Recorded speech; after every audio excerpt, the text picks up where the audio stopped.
Well, happy Monday. Well, thank you very much. A very happy Monday to you, want to too. pretend that it is. Or it's Tuesday, maybe. Who knows? We don't know what day it is anyway. It's COVID time. People say that, but... I never know what day it is. Really? Do you not take the trash out? Sometimes no, because I don't remember what day it is. And then you walk into the garage and you're like, oh, was that today? Oh. Because you smell it? I got three more days. Yeah. And then when it like suddenly stops smelling and they're like, uh-oh, what happened there? Don't you have an entire week between your pickups? No, we get two a week. Two trash a week?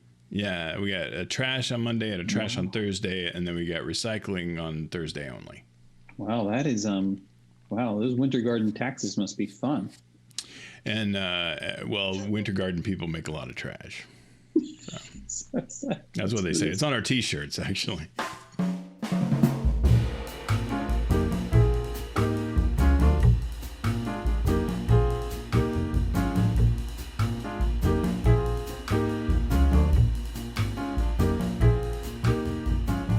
California, we had 2 trash days. One was trash only, I believe, maybe trash and recycling, and then the other was compost. Compost? Oh, interesting. Yeah, you had a compost can. The compost can was ginormous. And here's the deal: so compost can and the recycling cans were free. The trash can, the small standard size, which was about 2/3 the size of the recycling bin, that was free. But the large size trash can, you had to pay extra for. Oh yeah, okay. So you're planning on making a lot of trash, you better pony up some scratch. We scaled down, and it was a beautiful thing. We composted the heck out of stuff. It was great. Nice. Great. That's all like food stuff, right? Food stuff, yard stuff. Yeah. Pizza boxes. Pizza boxes, really? Okay. Pizza boxes, yeah. I guess it makes sense. I guess it was like amazing. Like when you realize is that most of what I typically used to throw away was actually compostable. Mm-hmm. Right. Okay. And then we moved to Florida, and where they're like compost. Isn't that what something kind of that you like? Yeah, right. Isn't that like a jelly or something? And they give you you get the big trash can and the big recycling can, and then you get, this is the crazy part. We get this bulk trash pickup every Monday. Every Monday, bulk trash? I could put a sofa out every Monday, as I've talked about my bulk trash situation. Absolutely. But it's every somebody's Monday. shopping with that. It's every Monday. Every Monday. That's a lot. And so then there's 2 trucks that come by. There's the truck that just does like the refuse. Put your refugees out. I don't know if that's the word. Refuse. Yeah, it's like the stuff like the yard debris stuff, but not like, it's like branches and things, because Florida produces a lot of, stuff. And then there's the bulk. There's 2 trucks that come by. I can see the branches one. The problem is that if we miss a trash day, since we keep our trash cans in the garage, and the garage is also where the air handling systems are for the HVAC. It's that smell will spread through the house. Oh, yikes! I hadn't even thought of that. You know what I'm saying? Oof. So I have to be really thoughtful about when I'm throwing out certain things. So that piece of pork that's been in the refrigerator that needs to go, it's staying in the refrigerator until like the night before the trash day. You may even want to freeze it. And I haven't quite figured, we haven't really come up with a proper system where Like there should be a section of the refrigerator. Actually, I'm thinking, you know what I'm going to do? I'm going to buy one of those bins. I'm going to buy like a refrigerator bin of some sort. That stuff to be thrown away will go in this bin. Right? It'll be like the compost bin, but sorry, you don't get to be composted. You're going to go to. I'm going to move your head here so I can look at you more properly. You were in the. I don't know. I had you stretched out on the bottom. You feel better now? I like being stretched out on the bottom. You like. I figured you'd like that. So yeah. So it's a whole. That's a whole thing. Wow. Okay. Now I know the stinky trash thing. Stinky trash, man. That's and then we have. There's no stinky like it. Like I was away for a few days. I didn't travel, but we did our sequestered at a vacation home to get some planning stuff done. Yeah. Well, I get home. I missed the trash day. I wasn't there for trash day, so I get home and so I start to do the inventory. I'm like looking. Oh, did you throw this way? Did you throw that way? Did you throw this way? Yes. Yes. Okay. Yes. Like, what about this? Is this still good? She's like, oh, I forgot about that. Like, no. Because now we got it for a few days. No. And I had to inventory. We've been doing the Hello Fresh thing. Yeah. Are you familiar with that? I am, and I want to talk to you about that later. We also did the we did Hello Fresh and we did Freshly. Freshly. Okay. Freshly is kind of more my speed. Theme. Yeah, it's all fresh until it's very not. Fresh. Freshly is more my speed. Like it's basically microwavable meals. Okay, yeah. See, that's I'm a bit more interested in that. but they're good. They're like really good, and they're fresh. But they don't keep for a long time. They come refrigerated. These aren't frozen meals, right? So they're good and everything, but you need to eat them. They're not cheap. No. And so we wasted enough of them. Oh, the other thing is, Michelle doesn't eat chicken. Right. Because of the whole poultry. Anyway, most of the stuff's chicken. The world goes through a lot of chicken. So it just wasn't worth it. So we stopped that. Yeah. And then, so we kept the HelloFresh thing going, but HelloFresh is it's more like, we know you're too lazy to find the recipe and then order from the grocery store stuff for that recipe. Like whether you have the time or whatever, right? So we're gonna do that part for you, but that's it. Like you want mashed potatoes, boy, you're gonna be peeling and dicing and mashing. Like you can do that all yourself, right? We'll give you the potato, the mashed part. That's you. Like carrots. Yesterday we made some. I don't know what you call it. Like we didn't do it exactly how they said to do it, but they sent. They're supposed to have like these. I don't know what the word is. It's like carrots that are sliced, but like in that fancy style, like like. Sort of like on an angle. Julienne. I don't know. No, because isn't Julienne like a disc, but it's like disc, elongated. Right. Yeah. I get like sausage and stuff like that too. The most dangerous way to cut a carrot. Dangerous. Yeah, it's dangerous. Okay. Well, Why? think about it. It's like because you're cutting like on an angle, a raw carrot. Because they send the raw carrots like Bugs Bunny style, like long raw carrots, right? So then the big bushy green stuff on the end. Unfortunately not, but I do like it when the grocery stores have it. Like because it's very Bugs Bunny. Yeah, I like that. So I'm cutting these, and I'm realizing like it's at some point I have to be careful. I may not be able to distinguish between this carrot and my finger. Oh, okay. And the carrots are kind of once they get down to a certain like length, they start to they don't really cooperate. They kind of get wiggly. And they are circular, so they want to roll a little bit, and they're hard, So you're trying to like put the knife through and you're like, it isn't going to end well. So we're going to move on. A carrot-related catastrophe. I'll get down to like a carrot-tastrophe. I'm sure there have been a few carrot-tastrophes. So we cooked it in this. We had that, and plus the barramundi fish. Oh, barramundi's a bloody great fish. That's what I say. How did you know it was Australian? Because it's in Crocodile Dundee. When he takes her out to show her the where his boat crashed into the tree, and she picks up the rifle shells off the ground, or the rifle casings off the ground, and she goes, "And you were just out fishing?" And he goes, "Ah, well, barramundi's a bloody great fish." So interesting. Well, I just pick up goofy crap like that from movies, and I file it away for 30 years, 40 years. So we cooked this fish, but we used our Brava Brava oven. Your what? Brava oven. Brava. Bravado, but not bravado, like Brava. Brava.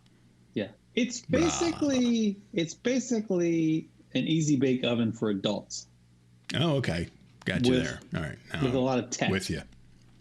A lot of tech, right? So probably connected to your Wi-Fi and stuff. It totally, yeah, absolutely. So I cooked it in there because I could. Burnt the heck out of the carrots. Oh, that's a shame. Because there isn't really a setting. Well, you went for through so much danger to cut them. I know, but I mean, there only a few of them burned. It wasn't like they were all burned, but anyway, it was. Like they don't really have a setting for that style of carrot, and so you're trying to figure out like, well, which one should I use? Well, clearly I used the wrong one. It's way overcooked them. And there's even a little video screen, like a video camera thing that you can see. You try to ostensibly to prevent overcooking.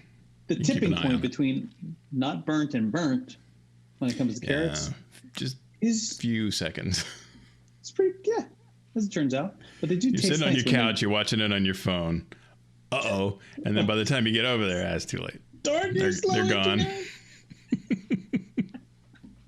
So the fish was great. So I'm gonna have to work on the carrots, maybe. I mean, I like carrots. I think next time I might just eat a carrot.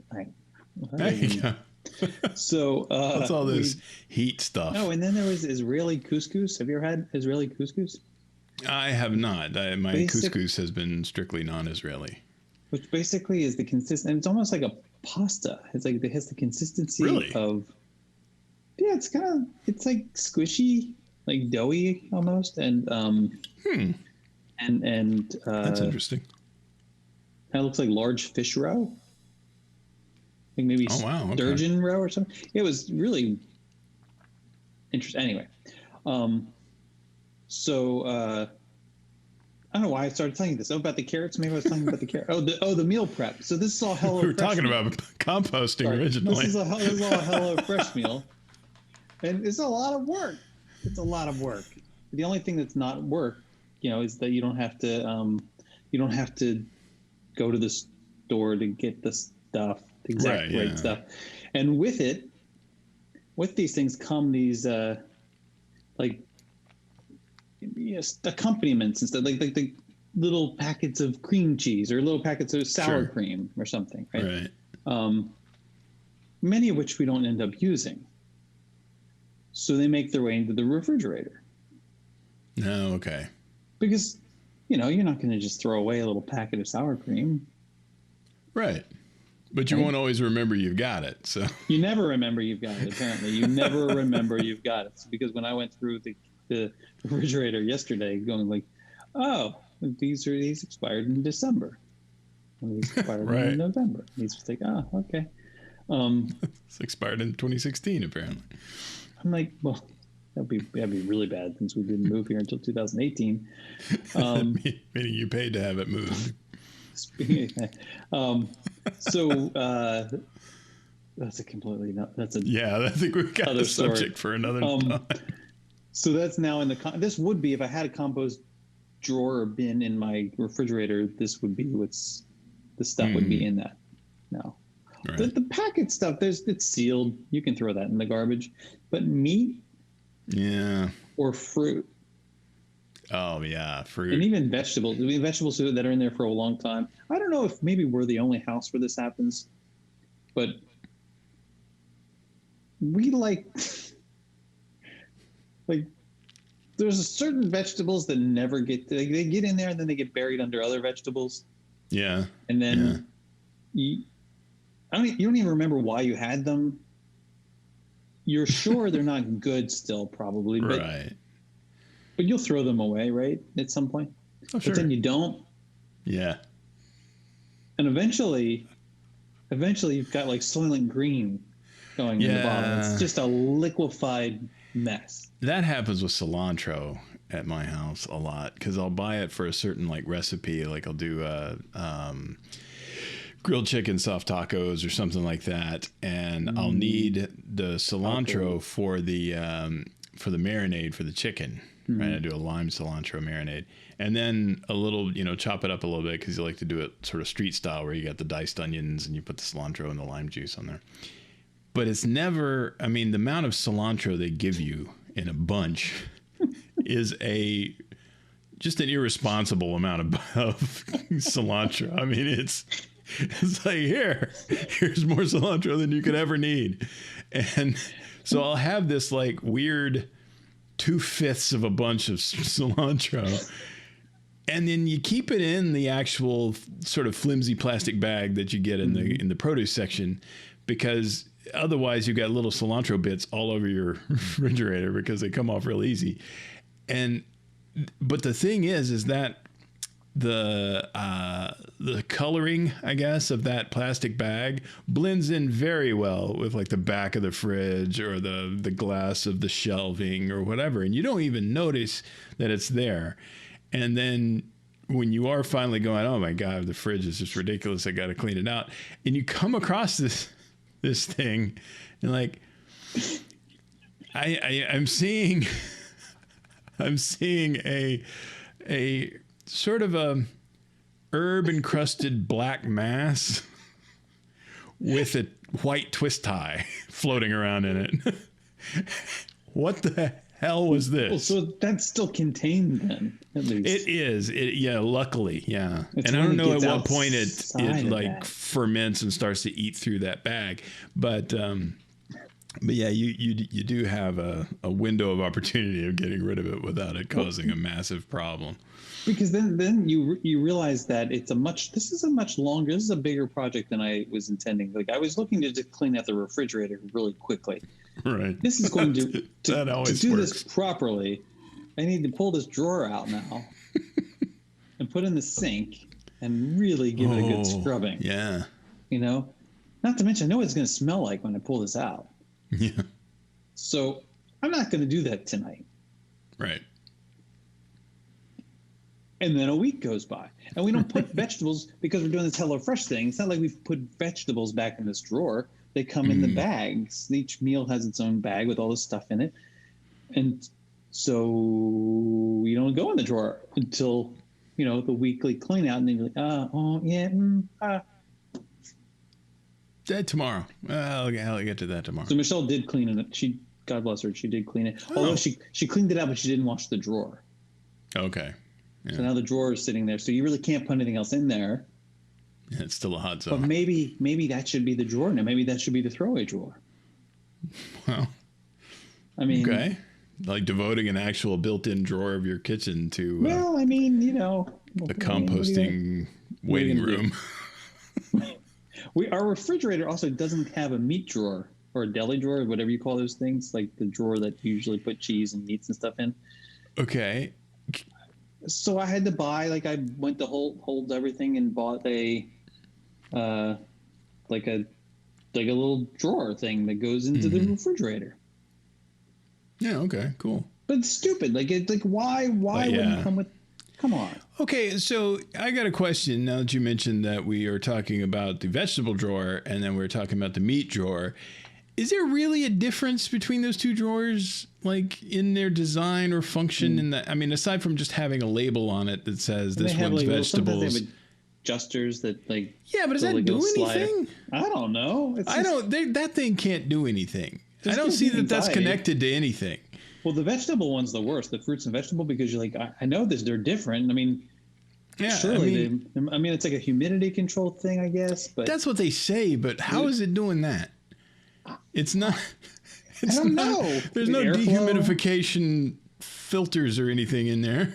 It's just this. I think it's there just to kind of make you like feel better about moving the thing around, but there's no difference. It's just it's kind of like Excedrin, like migraines versus Excedrin regular.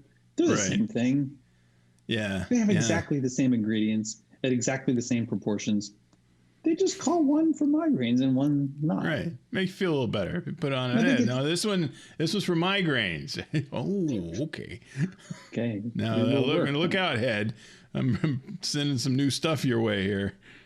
Specifically for the thing you're doing to me right now.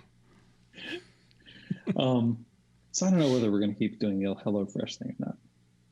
The composting thing is very interesting because I know that a lot of people do their own compost. And the thing that I've always thought was kind of, I don't know if it's funny or disgusting or what, but when you do your own composting, the thing that composts your compost is called a composting toilet. And I've always the thing that you mean that stirs it around, that turns it around. Yeah, it's a composting toilet, and that's not. I don't like that. That would make it to where that would not be a DIY project that I would enjoy. I'm not. I got the toilets, the other toilets. I'm fine with those. I don't need new toilets. Yeah, I don't. New hobby-related toilets. I don't feel like I needed to know that. Yeah, see, I didn't either, but now you do because I do, and thanks. I'm not bearing this burden by myself.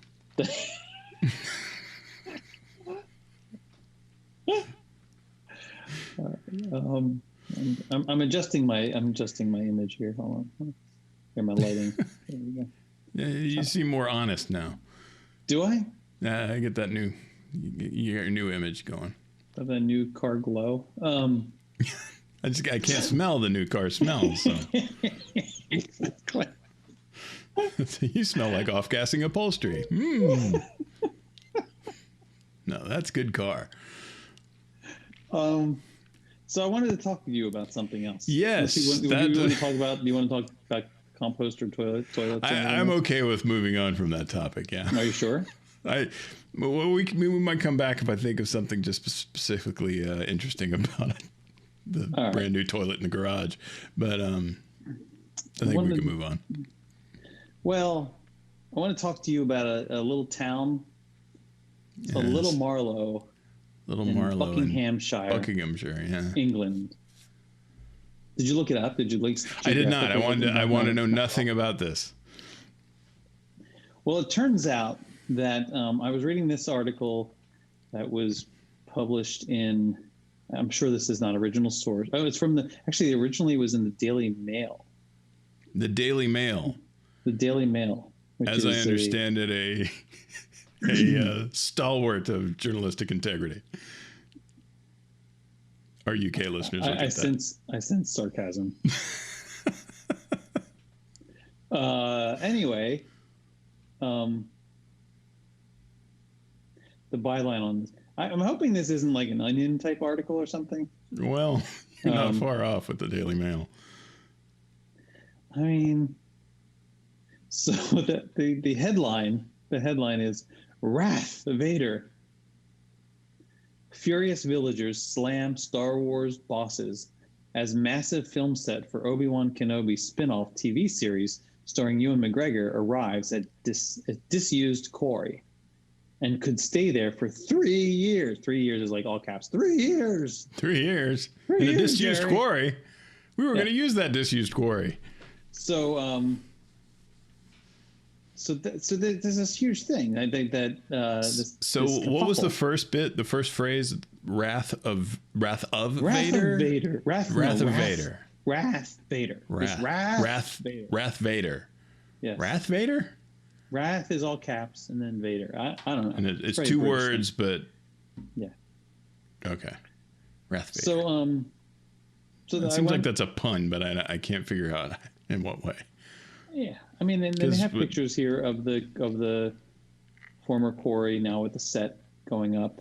What do they care? It looks kind of cool and everything. It's a quarry. I also looked on Google Earth and saw, what it looks like. And so here's the thing.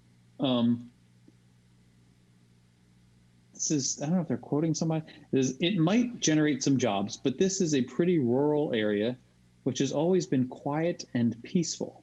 The thought of turning it into some sort of intergalactic war zone to make TV shows is horrifying.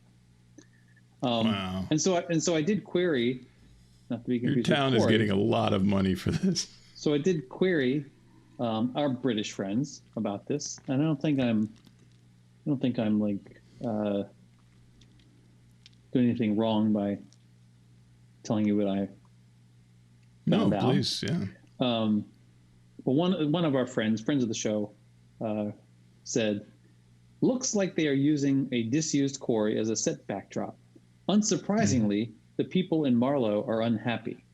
Buckinghamshire is posh, and the people generally objectionable at the best of times. This will go down in their picture postcard rural life like a cup of cold vomit, even with Ewan McGregor in residence. And my response was, well, shouldn't they have thought about that before they dug a quarry? Yeah, somebody agreed to this. And the quarry is already. But that's the quarry. It's a freaking quarry. It's a hole in the ground. It's a ginormous hole in the ground. On top of that, they've already labeled it as disused. Nobody's doing anything with that quarry. No. Why wouldn't you? Well, apparently people are worried that it's going to disrupt wildlife or something. In a quarry? Those quarry rats, boy, they're going to be displaced. They're going to be all mad. I don't know. And those quarry rats, man, they're just going to get extra jobs. That's not union. I don't know what. I don't know what to believe on this thing. I mean, like it actually looks like an improvement over the quarry. Yeah, it would have to. What I'm seeing here, think.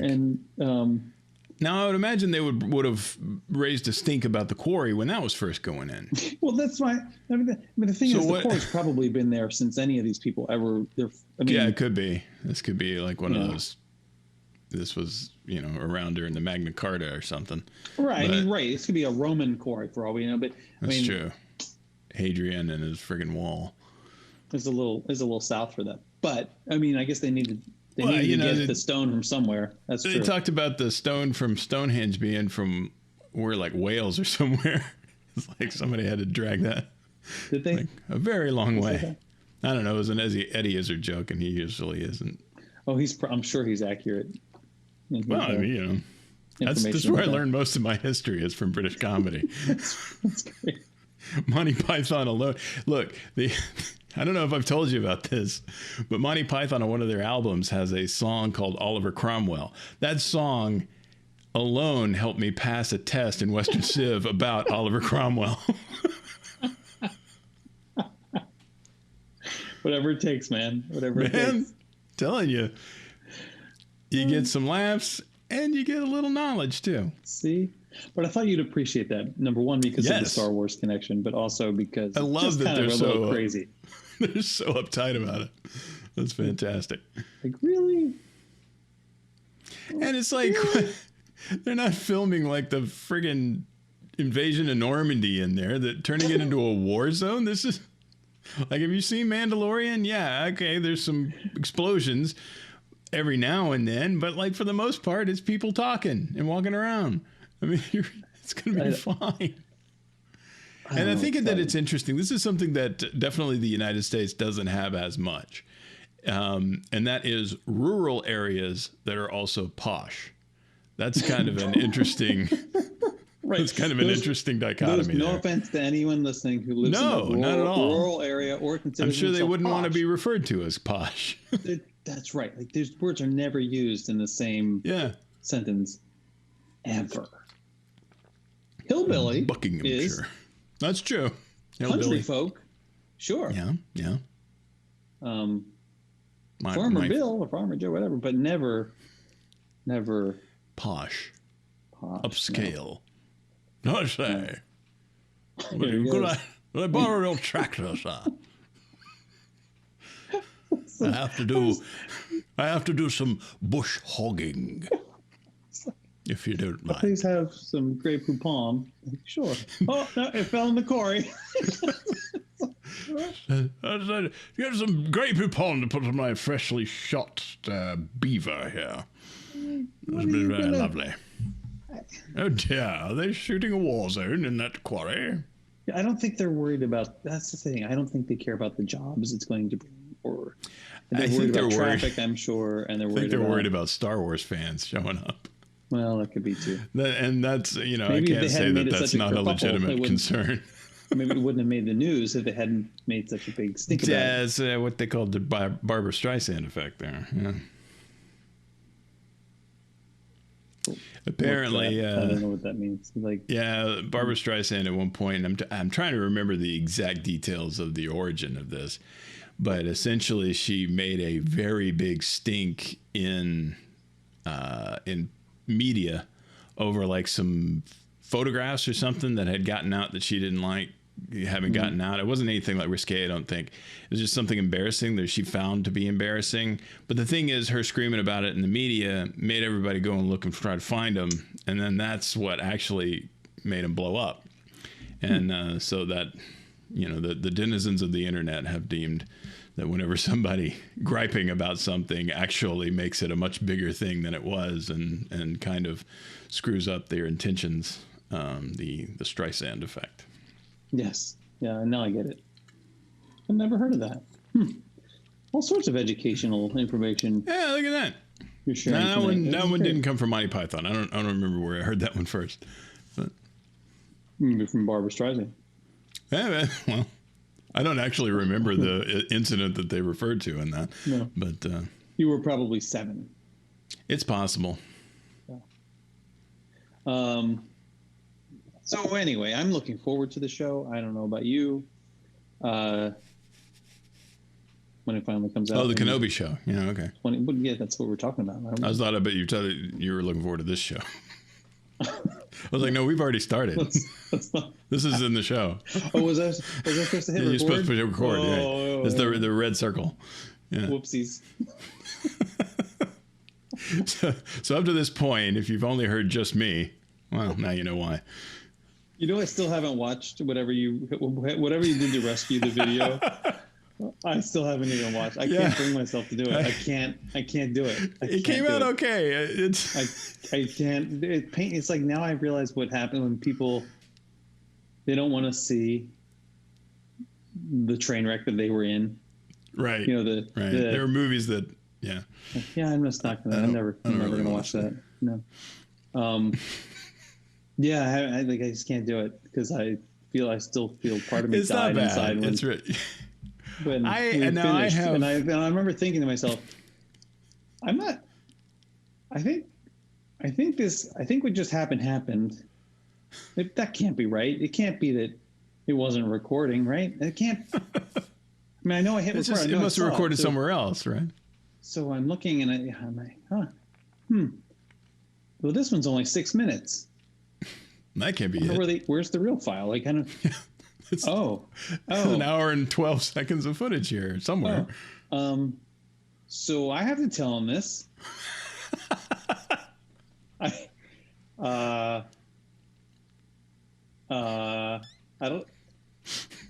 don't want to tell him this. Yeah, I know that feeling. Yeah. And you were so magnanimous. You were like, what am I going to do? Son of a gun. Like, go back. All right, let's start over.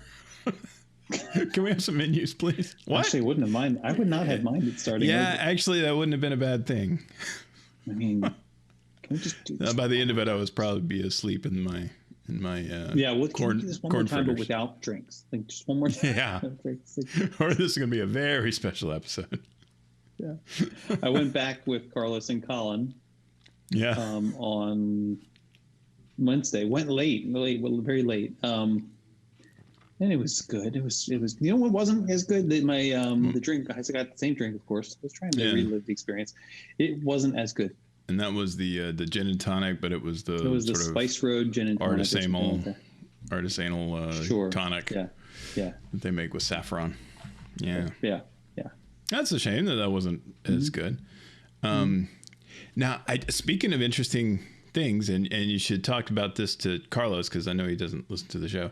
I had a drink we've got our sort of go-to Mexican restaurant over here, close to where your mom lives, where you currently are.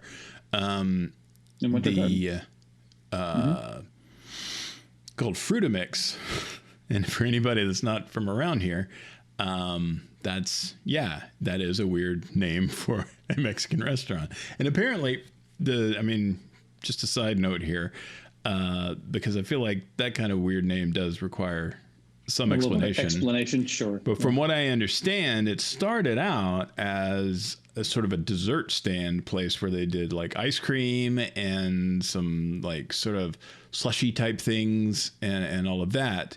And then I believe the family was Mexican, and not that like a Mexican family bought the already existing Fruitamix. I think they started it.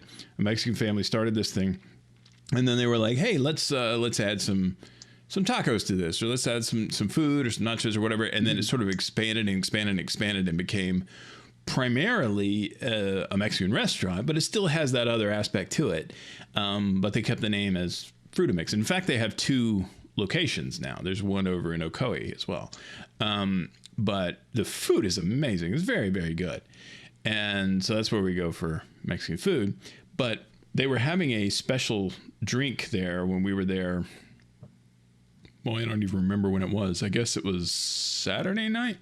And it's apparently like a super favorite in Brazil, which is why I say that we should talk to Carlos about this, but it's called a caipirinha. Oh, yeah. You know this? Yeah. Dude, that thing is good. That is really good. I mean, the guy was trying to explain it to me, and I was like, I'm not getting it. Just send me one. And when I drank, wow, this stuff is awesome. And it's dangerous. Yeah, like it's because there's like brown sugar and stuff in there. Yeah, but it's the liqueur that they use is what is that? It's I know there's rum in it, and then there's something I can't remember what he said it was. Probably what you're talking about. I don't remember.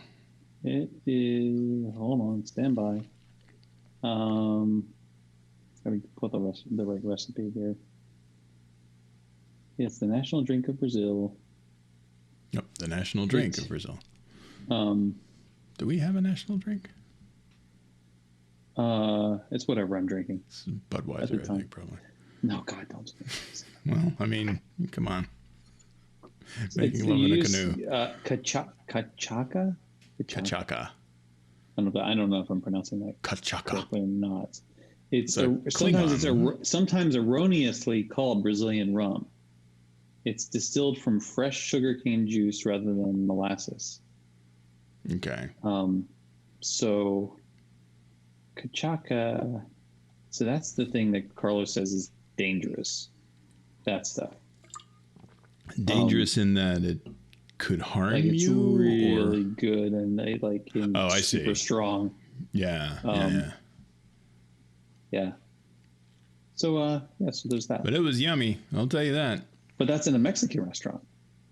Yeah, I mean, I think they have some Brazilian. I think our waiter, I believe, was Brazilian because he was very much when he wrote it down, caipirinha, he wrote it in Portuguese rather than Spanish, but like instead of the N with the Inya on it, it was the NHA. Yeah, good stuff. And you can get a frozen version of that at the Food and Wine Festival, Epcot Food and Wine Festival. Oh, really? And like the Brazilian at the Brazilian booth? Kiosk. Yep. Yeah. I'll have to go and check that out. Yes, you will. Yes, it's delicious. And do we have a among the various eateries and whatnot in the Walt Disney World area, is there one specifically Brazilian? Nope.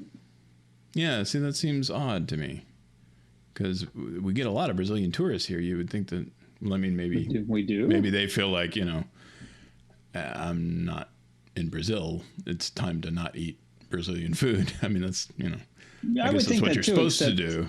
But except again, going back to our English friends who are getting way too much attention, more attention than they deserve in this particular episode.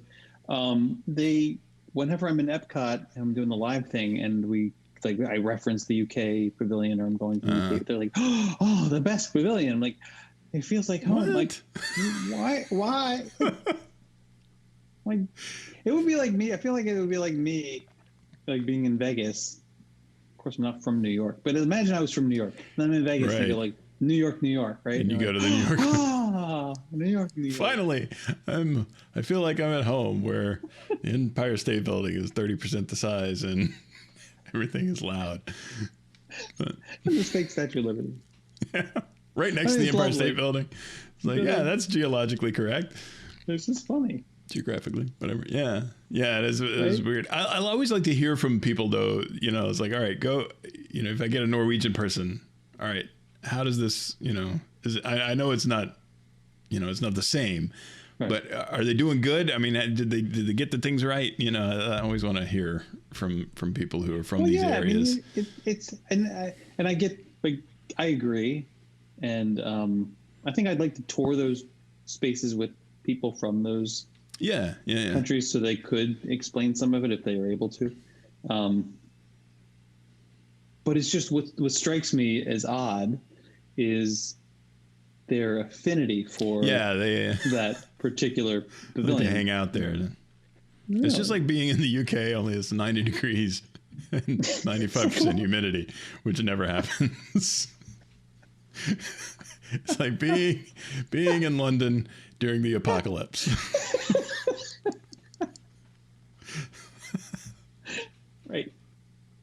I guess I would find the same kind of, novel experience by having like a Florida area that is like snowing or something. I don't know.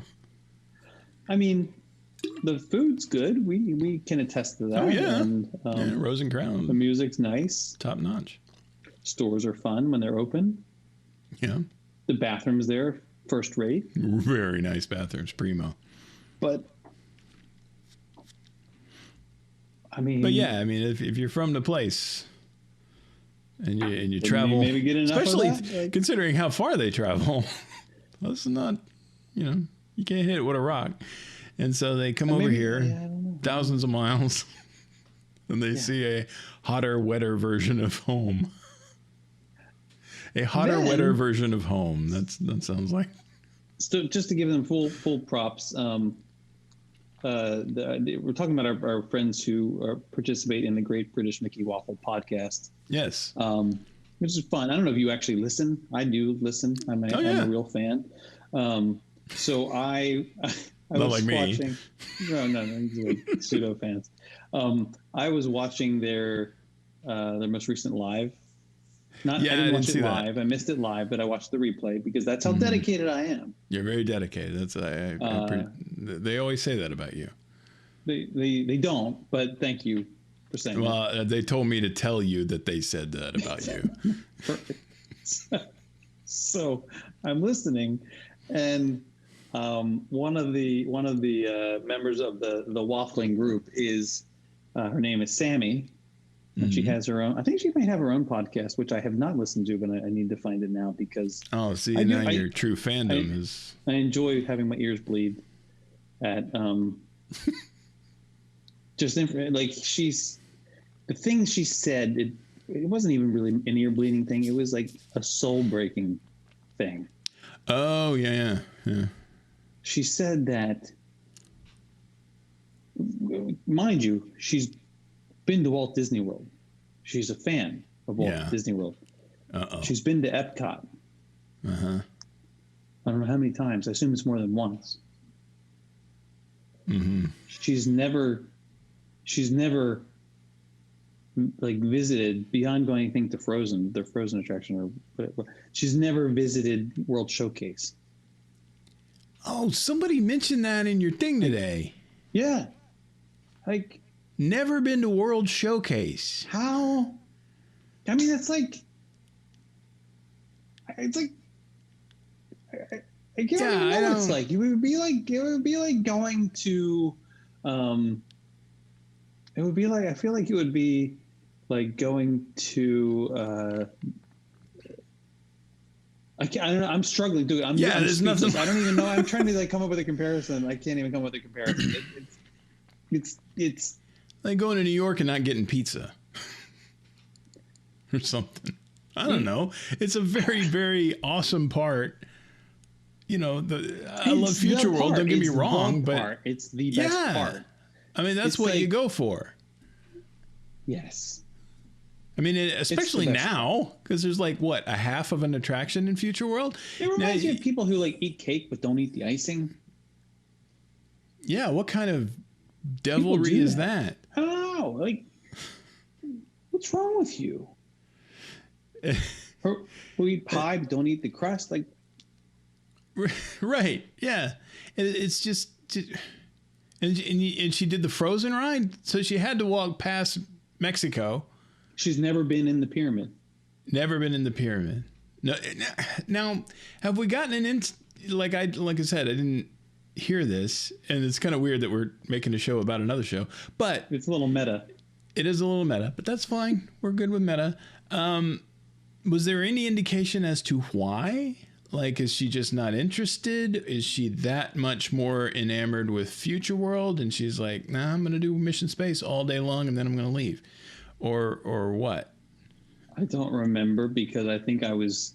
Yeah, trying to pick your jaw off the floor and try to figure out, how did this alien being get here and become a person? Because clearly they're not human. Otherwise, I mean, how do you not go to France? How do you not do Germany? How do you not do any of these? There's Japan. I don't have an answer for you. I don't have an answer for you. Like we were talking about, a UK person, okay, the last thing they want to see is more UK while they're over here. I get that. That's fine. But there's so much stuff. There's so much stuff. You probably can't hear that, can you? I don't hear it, no. How do I pause this? Pause, stop. Well, two little vertical bars. That's the button. It's not that. I have it plugged into the computer, so the sound is coming through my ear. Oh, you're seeing it. Yeah, it's a whole thing. I wish I could just share that sound with you, but here, I actually have the moment. I think here. No need to send the little ones out of the room. I don't know if you can hear that or not. Yeah, I hear that. But I am. But we do have certain Disney confessions that we would like to share with you. Oh. So, who am I going to start with my Disney confessions? I'm going to start with Sammy. What's your Disney confession? Okay, I don't think Jason is in the chat, so that's a good thing, because just because he's going to be horrified when he finds out what my confession is. I think we can send him a message saying, or is it? Right. Yeah, so we're at 51 minutes. I'll let him know. My Disney confession is I have never been into any of the World Showcase pavilions. Jason's watching. Flipping heck, Sammy. Thank God I wasn't watching live. There'd have been some cap lock going on if that were the case. I want to know what he means by never been into any of them. Should we discuss? I don't know what happened here. If you're interested in knowing, I don't know. If you're interested in knowing, because I almost don't want to give this any more attention than it has already gotten, because it's just right. But we don't want to be deplatformed for inciting. Right. We can post a link to the YouTube. Yeah, absolutely. This thing. It's and send your mail, send your letters to the Dear Sammy British in Mickey Waffle, somewhere in England, in Great Britain. I don't know, somewhere in England. She's very, Anyway, it's sad. It breaks my heart a little bit. I didn't hear it terribly well, but well, it breaks my heart. But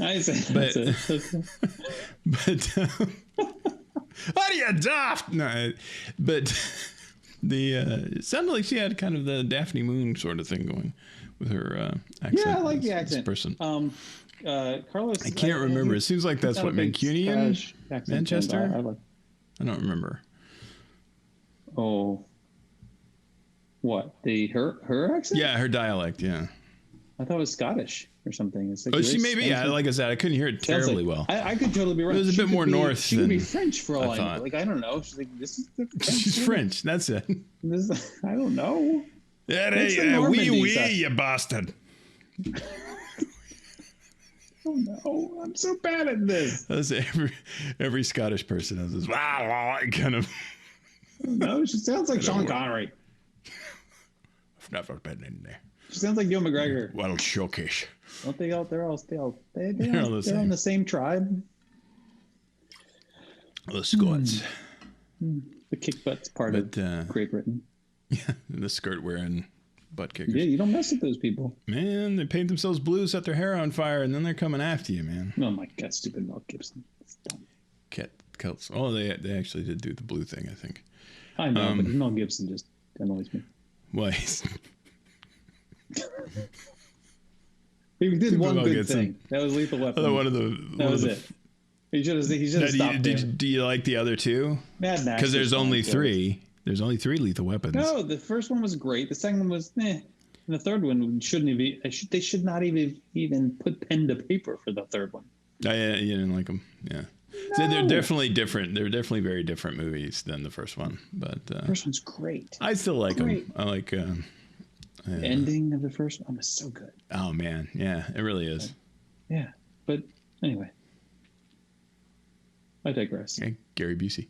But yeah, I was going to go somewhere with that, and I've forgotten now. Oh, so there's that.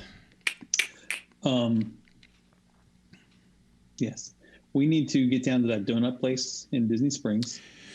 Yes, that is called Not for donuts, so it's called Everglazed. Everglazed. I was trying to think of the name of it because we were down there tonight, actually, or earlier today, and we went past. No, but somebody went back to Thingy and didn't bring me with them. So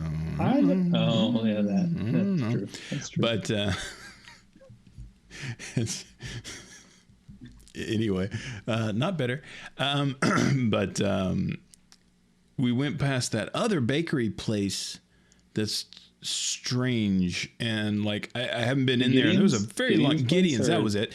And like, there's a line to get in there. And when you open, it just says baker. Yeah, it is. I think it says bakery or something, or bakersman. But when you open up the door, when they go in there, it looks like some kind of Harry Potter thing going on in there. It's like this dark library sort of thing. And I don't know. Do they have one of those? You have to put your hand through like flames to like. Oh, right. Lisa posted a picture of that. Yeah, is that where that is? Wicked. Okay. Yeah, it's really cool. That's neat. I mean, it looked really cool. But I was like, this is rather dramatic to be a bakery. What's going on here? I mean, the cookies are good as it is. Do they really need to do all that other stuff? So are they good cookies? I mean, they're amazing. Excuse me, the place is good. Some people think they're a little much because they are a little much, Yeah, but I mean, you're in a place where you have to put your hand in fire in order to pay for the cookie. The cookie should be a little much at that. Like if you got like a shortbread cookie with like a single like chocolate Jimmy on it or something. That's kind of a big biscuit. But yeah, you end up with like, I don't know, this kind of lackluster anticlimactic kind of thing. Hobnob. Yeah. Hobnob. I'll have another cherry hobnob. They're delicious. Yes, indeed. Hobnob. You ever had a hobnob? Dreadfully fun to say it here. Hobnob. Have you had a hobnob? Hobnobbing around. I don't know. I may have. I tell you what I don't like, and I don't know if we've talked about this on here, but speaking of, oh look, it's hobnobs. Speaking of British confectionaries, the name digestive biscuit is just kind of upsetting. It's digestive biscuit. I don't know. The word digestive just doesn't it mean like after? It's like an after. I'm sure it does, but regardless of what it means, the word is I don't know, disquieting. I don't like it. I don't know. It just doesn't seem like it's a digestive bit. Like it's just not a good word to go with your biscuit. or your cookie. Yeah, I mean, but that's what they are. I understand this. However, I mean, I don't know why if they call just called it a shortbread cookie or whatever the heck it actually is, that'd be a little better. Like let's talk about it's not made of digestion. It's but it was a digest. It was like to aid in digestion. I get it. Like I get it. I don't know if it actually does. It probably doesn't. But it's just this kind of weirdly clinical word that I don't think goes well with the food. So there's how do you feel like aperitif? Aperitif. I don't know. It's a French word, so I don't. Is it? That means like after, right? Or no, afterwards. I thought aperitif. It wasn't aperitif like we had before. Or maybe, I don't know. Oh man, I have no clue. I'm talking completely out of my butt on this one. I think it's what you had before. Like helps to get the. Alexa, define the word aperitif. Yeah, it's before. Aperitif is usually defined as a small drink of alcoholic liquor taken to stimulate the appetite before a meal. For more, ask me. Oh, so it's coming from appetite, I guess. And guess what? And you know what the word for a drink, like an after dinner drink, is? A digestive. Digestif? Yes. Well, I'm not happy with that either. You know what phrase we don't use enough though? Odds bodkins? Amuse bouche. Yeah, I like to amuse my bouche. Well, you always have to take it there. Like, well, because it's what it is. You're using your bouche, your mouth, right? It's entertaining your mouth. It sounds basically dirty when you say it like that. Well, of course it does, because that's my goal. Like your artisanal. Well, I don't see anything wrong with that. That's how it's spelled. So I feel like that's like it's a real thing. Like every meal should actually have not just because it's fun to say, but everything should have like a little just a little nugget of awesomeness for every meal. Yeah, see, that's I'm down with that, and that's kind of the way. That's why I like the International Food and Wine Festival so much, is because so many things are sort of just the amuse-bouche sort of proportion or whatever, and I love that. That's fantastic. Each bite is completely different. That's fantastic. Love it.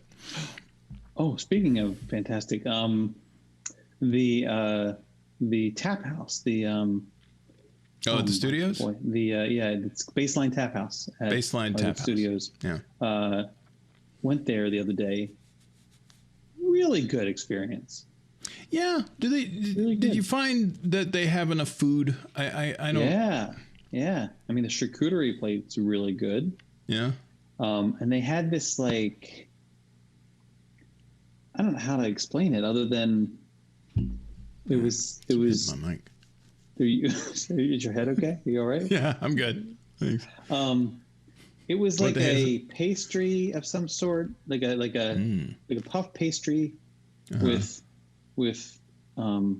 maybe like I kind of was like a shredded beef or something that was. Oh, that sounds good. With like this creamy gravy-ish type thing. It was like really good. New? Hold on. That doesn't sound familiar. Maybe. Because I like the idea of the place, but every time I've been in there, and I haven't been in there in a long time, in my defense, I always felt like the food offerings were kind of lackluster. That there was there was like a giant soft pretzel you can get. And then there's like a bowl of nuts or whatever, and it's like, really? I mean, I don't know why that's funny. Well, it's true. You get maybe a nut bowl. Why is that funny? I don't know. It's funny. It's just funny. So you get these fantastic, small batch artisanal craft brews, but you just get this nut bowl, and that's all you get, and just kind of lackluster in the food offerings. But if they would expand it a little bit, just a little bit. I mean, it doesn't have to be like a entree place, but something that sort of kind of a lounge thing, sort of the kind of things that you get at like the Dahlias and the whatnots. This was so it's called a coffee rubbed rib eye beef puff. Coffee rubbed. Coffee rubbed rib eye. Rib eye. Beef. There's a lot of sounds in that. Coffee very rubbed. digestive. I can't even say it. Coffee rubbed ribeye beef puff. Say that 5 times fast. With olive salad, which is basically like a little cup. It's like a little cup of olive tapenade, essentially. That's an olive salad. I mean, it's like a plastic ramekin of. Like that's what it is. And they do have your spiced almonds. Yeah, there you go. Bowl of Bavarian pretzel. But the California cheese and charcuterie plate is really good. Toma Farmstead cheese, Point Reyes original blue cheese, which was delicious. Laura Chanel Sonoma goat cheese, that was also delicious. Chorizo and Calabrese salami, which was tasty. The little corn. What are those little pickles? Cornichons. Gherkins. You like gherkins? They're like this little pickles. I know they call them cornichons. Little tiny pickles. Grapes and toasted baguettes. And they don't get. The only thing is they don't give you like no one ever does. No charcuterie plate ever has enough toasted baguettes. Like the little yeah, it's true. Piece of toast. Like you have all this meat and cheese, and three toasted rounds, and then that's it. What am I supposed to do with this? So then I end up after I run out of. I'll tell you what I do. After I run out of the little toast things, I start to make like salami sandwiches. Yeah. Yeah. Or do like a fork kebab kind of thing. You know, a little goat cheese on that, a little pan, a little olive salad on there. Olive salad. I should have bread. I didn't even have enough toasted baguette pieces to put the olive tapenade on the thing. Could have been a whole. Could have been a contender. First world problems. I didn't have enough gets the tapenade on there. Muffet. I mean, come on. We're already in Hollywood studios. I guess that's true, but it's just kind of like think about the light. Okay, and this is not a gloat. This is kind of like a. Let's just pause for a second and realize how good we have it. Oh, well, yeah. Okay. So let's start with. We live in the United States, and we're white men. Like there's. We're going straight there, huh? I mean, it's like we kind of won the. Won the lottery when it comes to like this. I think the lottery was fixed. I'm sorry, but for all the like the white guys out there who's like complain about this group or that group or whatever, you can ask them. You say, would you trade your current situation? Right, yeah. I've never had someone take me up on like, and that alone should tell you that even you understand there's a friggin' problem here. Exactly. Okay, so let's just set that aside. Okay, and we happen to live in Florida, which is it's a very nice climate. It's a good climate. We live in a good part of Florida. Yeah. We're in the center, so we don't get like hit by the hurricanes frequently anyway. Right. We don't have earthquakes and tsunamis, and do get the occasional tornado thing. Anyway, that would be weird to experience an earthquake. We're in the midst of a pandemic. True. But while a lot of parts of the country and the world are like completely locked down and closed off. Oh, we get to go to Hollywood studios. True, yeah. We can argue either way on the you can argue you positive aspect you can of say that. You shouldn't be, and I mean I'm one of those people who tends to. I'm taking my own. Yeah, you're precautionary measures, and you know, in terms of trying to not eat inside places and stuff. Like, there's that, right? Sure. And I realize I'm crossing lines that other people have drawn. I respect that. I totally respect that. Absolutely, yeah. And there's things that I see other people do that I won't do right now, right? So, but I'm not judgy. It's like everyone has to evaluate their own risk, and then also make sure you're protecting. Like, don't expose others who don't share that risk, like who actually need to or want to be better protected. Don't screw it up for them. You don't get to make decisions for them. Right. Yeah. Anyway, so we're in the midst of a pandemic. We're in Hollywood studios, a theme park, that people will save up sometimes for years and years and years to get to. Yeah, it's maybe absolutely. one time, right? I just happened to pop in for like 2 hours. Right, yeah. Okay. And I'm eating a charcuterie plate and complaining about the number of little welfare crostini things or whatever. Right. It's not lost on me how blessed we are with this whole situation. I get it. Yeah. I get it. Right. But given that, but I could really use a few more. I mean, like, if we're going to get all of that anyway. And we can't toss another half dozen of these freaking toasted baguettes on here. I'd pay like, I don't know, it's like $10. I'd pay like $11 just to have a few more. Hey, oh yeah. Like, would you like the add-on? You're willing to compensate. It's $2. Perfect. Okay, bang it. Hit great. Extra yes. Toasted baguettes. Great. Yeah. Glad we we hammered all of that out. It's terrible. I don't know. It's hard. It's a difficult thing, especially if you are also of the mind that we actually should be doing things in the world and taking care of people and making improvements. You have to have a certain level of, I think to be in our situation, you have to have a certain level of, what's the word for it when self-awareness. No, it's not well, yeah, but it's like the suspension of disbelief kind of thing, but not quite. Well, it's not even quite the disbelief. It's like being able to enjoy the trappings of life. Yeah. Right. Yeah. All the while knowing there's a whole bunch of, you're insanely privileged. Yeah.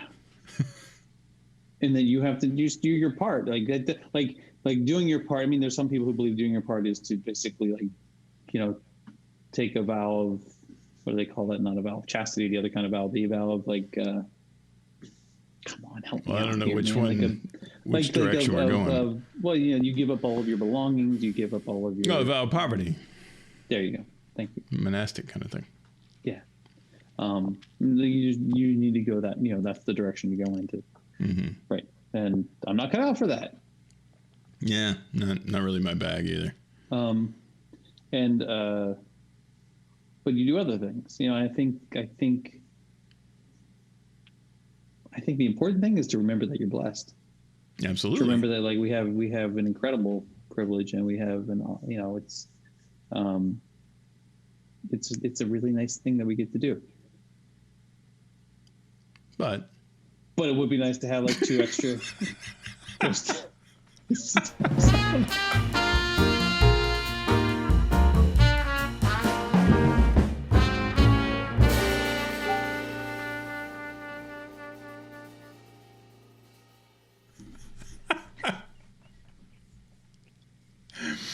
It's going to be interesting watching the numbers on this one. If you want to cut out that last 30 minutes, that's fine. There, you can just. The episode's 25 minutes this week. What's up?